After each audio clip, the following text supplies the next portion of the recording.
Are you considering purchasing land in South Carolina to build your dream home? Or you may own an RV or camper and want a weekend getaway and need a place to park it. If so, I've got 5 tips you need to know before buying property. Hi, I'm Sue LeFavi with Ballinger Realty, and if you have any questions along the way, just call, text, or email me. Okay, number 1, pay cash if at all possible. If you aren't going to build right away and you don't have the cash to buy the property outright, more than likely a lender is going to want you to come up with somewhere between 30 and 50% down. And actually, there's not a lot of lenders that will finance land. One in particular I know is a company called Ag South Farm Credit. And you could just Google them and find out their information. It's a nationwide company. And I've had a few clients use them and have been very pleased with their services that they do provide. If you are going to build right away, you'll need a construction to permanent loan. And with this type of loan, you'll have short-term financing, and the rates typically are not fixed. Your lender will release funds as construction stages are completed as well as inspected. And once the home is complete and gets what's called a certificate of occupancy, your loan then becomes your permanent mortgage.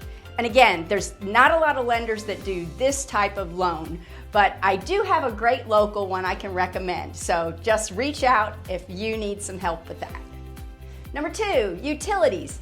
This includes electricity, water, and sewer. You'll need to find out if electricity is available on the property. If not, there's probably going to be some type of hookup fee to get the power from the nearby power source. Water. Is public water available? If not, you'll need to dig a private well. And this can run you somewhere between $5,000 and $8,000.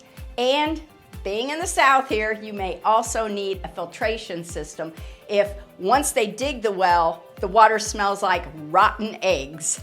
And from what I understand, even if your neighbor's water is fine, that might not be the case for you. And you won't know if you have the rotten egg smell until the well is dug. So I would probably go ahead and get that filtration system sooner than later. And that runs somewhere between $2,000 and $2,500. Sewer. If your land is not on municipal sewer system, then you'll need a private septic tank. This means you're going to have to get what's called a perk test done.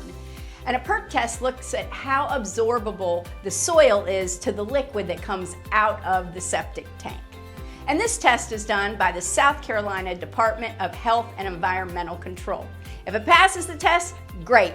You can go with a standard septic tank, which will run somewhere between $5,000 and $7,000. If it doesn't pass the test, you're going to need what's called an engineered septic tank. And this can cost you somewhere between $19,000 and $25,000. So it's definitely a cost you want to know well in advance. Number 3, deed restrictions. Before you get your heart set on that property, you have to look at any deed restrictions to determine what you can and cannot do with the property. These are typically found in the covenants for that particular community. If you have an RV, mobile home, or a camper, you will definitely need to purchase land in an area with no restrictions, or what we call a non-HOA community. HOA meaning Home Owners Association. If you're building a house, you may find restrictions like minimum and maximum square footage and building styles. Also, many have time frames by which you have to begin construction. And if you don't start by that date, they will have the right to purchase the land back from you at the price you paid. So definitely something you want to check out in advance in the covenants. Oh, and one other thing, my husband and I ran into this when we were looking for land. We were moving here with 6 rescue dogs, and come to find out, most HOA communities have a limit of 4 dogs. Our dogs all look completely different and were very large, so we knew we could not get away with it. So that helped us by process of elimination several neighborhoods.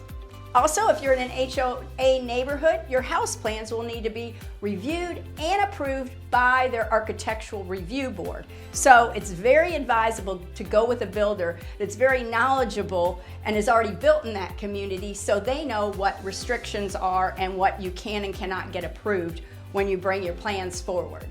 You'll find the more rural the property is in South Carolina, the fewer the restrictions are, but it's definitely something you want to know in advance. Waterfront and ocean land. This type of property is controlled by what's called OCRM, which stands for Ocean and Coastal Resource Management. You'll need to know what the setback lines are for building to know if you can construct the size home you desire within the regulations. The setbacks from water can be as much as 50 feet. So if you're looking at a small parcel of land, this is something you definitely need to know. And if it's beachfront property, they will also look at annual erosion rates to make sure, let's say 15 years from now, your house isn't literally in the ocean. Number 5, surveys. Always ask if a survey is available. If the owner of the property doesn't have a survey, your real estate agent might be able to find one in the government records. But you have to do some digging, but they might be able to find something useful. I was recently at a lunch and learn with a real estate attorney presenting, and she definitely recommended having an up-to-date survey if you're purchasing land in like a downtown historic district. She's just seen too many times when fences and outbuildings have literally been constructed over the property lines. So something you definitely need to know. Now, I don't mean to scare you from purchasing land. I just want to make sure you know the right questions to ask. And in working with an educated real estate agent, they can orchestrate a purchase contract that has many of these contingencies noted. And from my experience, if the seller of the land doesn't have answers to these questions, they will provide you with a due diligence period so you can find out for yourself. Bottom line, buying land can be a great opportunity, but research needs to go into making sure you know all the required infrastructure costs as well as the rules and regulations from both the Homeowners Association and/or the Department of Health and Environmental Control. You need to do your diligence and consult with a realtor so you know exactly what you're getting. Again, if I can help in any way, please call, text, or email me anytime.